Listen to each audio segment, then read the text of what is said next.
rolling. The next presenter is actually Dr. Frank Dunbar. He serves as provost of the regional program planning at Wayne Community College District. He is also in charge of the new University Center West for the district. This center allows students to complete a 4-year degree with one of WCCCD's university partners. I think an important note for most of you is that he's also an avid railroad modeler. So with that, I am going to bring Frank up.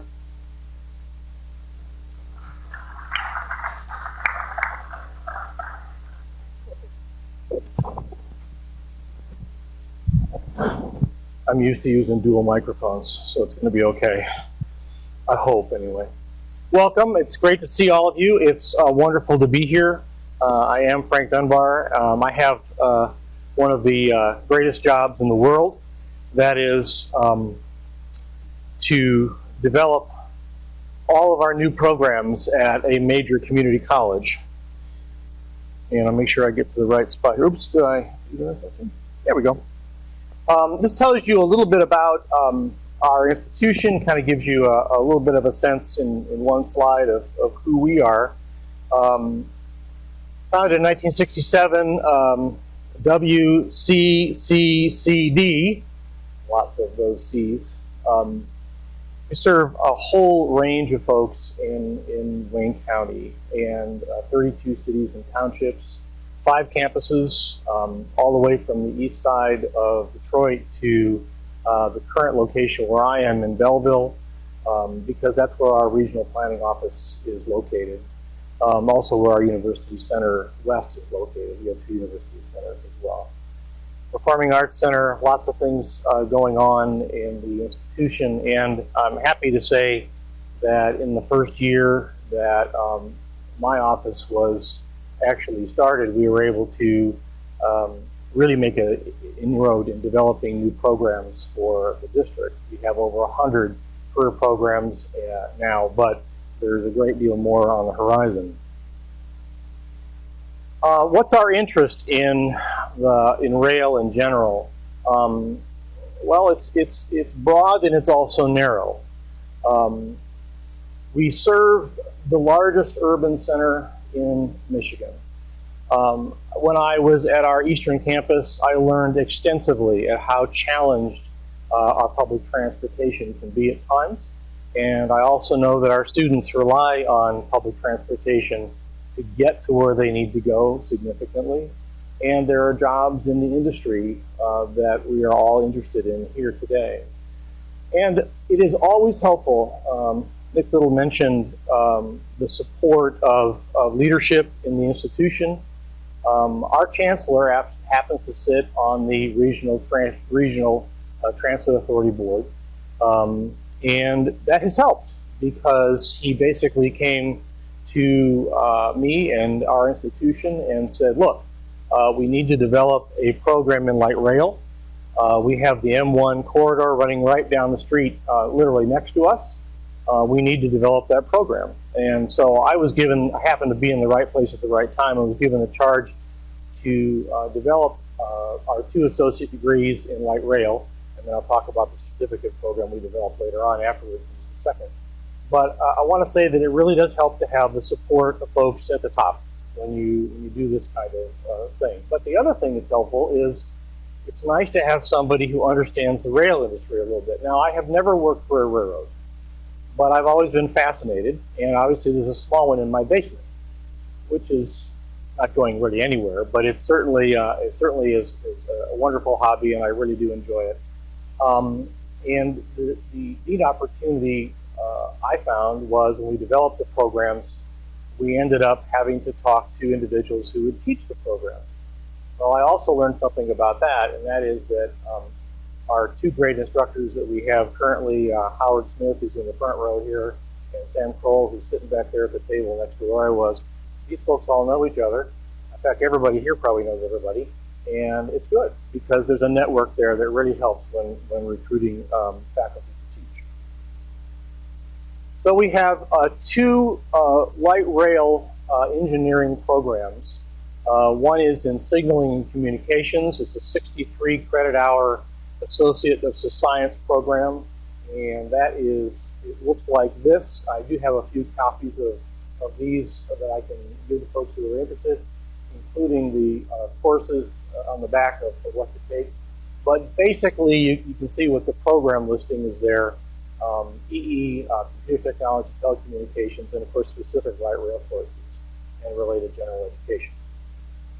The other program is one in electrical mechanical, which is 1 credit less, but offers essentially, and it basically looks very much the same kind of situation.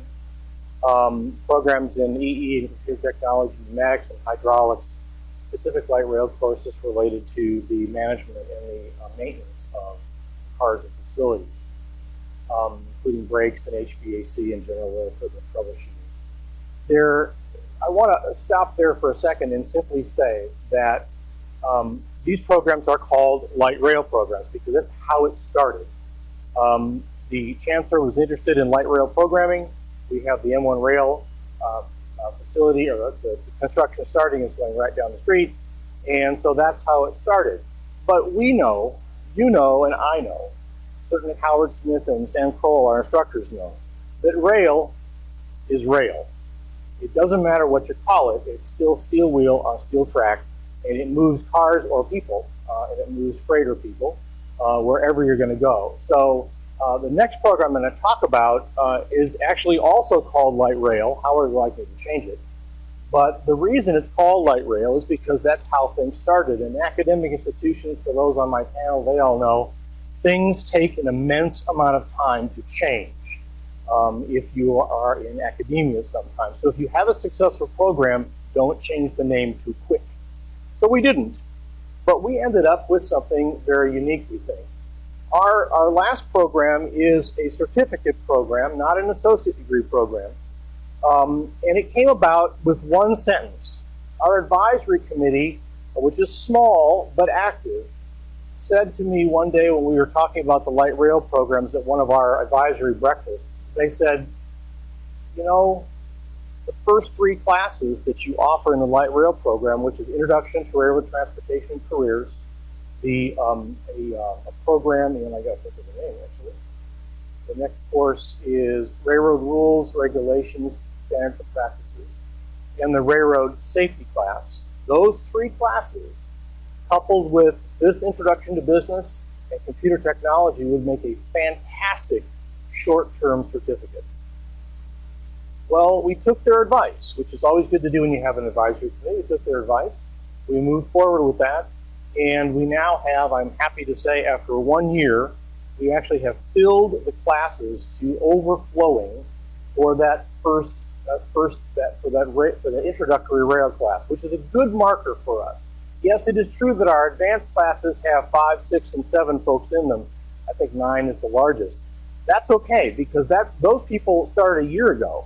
But these people that start this fall, it started yesterday or day before yesterday in the new academic term, we filled a class of 21, and we probably could fill a few more if we raised the cap. That's remarkable, and it's remarkable because we have people like Howard Smith and Sam Kroll and others, and me, quite frankly, because I'm a huge advocate for this, who will actually share this program opportunity with our population of students that really truthfully need hope. We serve a major urban area. They often don't have a way out. This has provided for some of our students an amazing way out. Is it perfect? No. Will all of them succeed? Not a chance. Will some of them make it? Yes. And will they make a dent in the rail industry? Absolutely. And that's what we hope for. So that's our short-term program. You can see the listing of what's going on there. 16 credit hours. We feel very strongly about it. I think that program is going to continue to fill for us. And the nice thing about it is it will actually do what this slide says. It'll actually put people in a position to actually be able to enter the rail workforce. This is one of Howard's favorite slides. It talks about the difference between rail potential employment and what you might make in a manufacturing job. So there's a real positive outcome for folks. Again, will everybody make it? No, they won't. But will a lot of people be better prepared? Yes, they certainly will. The There's another slide with regard to the aging workforce and what's going on. We've already seen that with Posi's slide earlier. So what are our goals? I think, my wife is a horse buff, and I use the word leg up a lot of times as a way of sort of guiding what the logic is. We want to provide a leg up for interested students who wish to enter the rail industry. The rail industry has told us they need folks, they need qualified people. Our program hopefully will, especially in the certificate program, will provide a quick way in to understand, for the folks to understand terminology, technology, safety issues, and move them forward with the dynamics of the industry without creating a situation where there's a lot of burden and things in the way. Should they continue on to get an associate degree? Yes, they should, if they don't have it. And quite frankly, they should continue on to get a bachelor's and master's degree. But the beauty of the two certificates is one is seamless on top of the other. You can get the rail safety certificate and then continue on the associate degree with no divergence in the course structure. So it works out quite cleanly. Our second interest is that knowing that further training is required, we want to inform the interested student of the unique opportunity and restrictions of taking a rail job. We are very clear about certain things. If you have a felony when you apply, you better say what it is and you better say when. They will find out. If you are a recreational drug user, you better seriously think about stopping. That is simply not going to work in this industry at all, ever. And it's very clear. And Howard Smith says that from day one in his classes. But we want to actually serve the rail industry by providing a more qualified entry-level employee, a person that understands the terminology, understands the reasons for safety, and understands what it's all about. Will they be perfectly ready to do everything? No. Will there be a lot better entry employee? Yes, we do believe they will. So that's our goals, and that's who we are. That's what we're doing. I do have I have these sheets for anybody who's interested. I'll have them at my table, and I'm sitting over here in the center, and you can certainly see me. We're excited about the opportunity to offer these programs, and again, we've had great success with regard to some numbers in our classes. Wayne County Community College District, we're learning leads to better life. It's worked for me for many years. Thank you very much.